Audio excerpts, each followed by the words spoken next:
প্রকৃতির সঙ্গে পথ চলা। আজ তোমাদের দেখাবো কিভাবে একটা ছোট্ট পিটুনিয়া বেবি প্ল্যান্ট থেকে শুরু করে 40 দিনের মধ্যে হয়ে উঠল ফুলে ভরা এক সুদৃশ্য ঝুলন্ত বাগান। দেখো, এই রঙিন পিটুনিয়া যেন প্রকৃতির রঙের এক অপূর্ব মেলা বসেছে। কিন্তু জানো কি, এর পিছনে যত্ন আর ভালোবাসার গল্প এভাবেই শুরু হয়েছিল যাত্রা। প্রথমে মাটি প্রস্তুত করেছি, তাতে দিয়েছি জৈব সার আর সঠিক মিশ্রণ। এরপর প্লাস্টিকের পটে মাটি ভরে সেই ছোট্ট পিটুনিয়া গাছগুলোকে আমি যত্ন করে প্রতিস্থাপন করেছিলাম।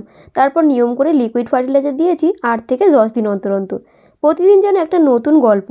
যত্ন আর ভালোবাসায় ছোট্ট গাছটা বড় হয়ে উঠতে শুরু করলো। তারপর একদিন গাছগুলো যত বড় হলো, শাখা প্রশাখা ছড়ালো, তখন তাদের সাজিয়ে তুললাম দড়ি দিয়ে হ্যাঙ্গিং পটে, যেন আকাশের সঙ্গে মিশে যাচ্ছে সেই রঙিন ফুলের মেলা। আজ এই গাছগুলো আমার পরিশ্রম আর ভালোবাসার গল্প বলে।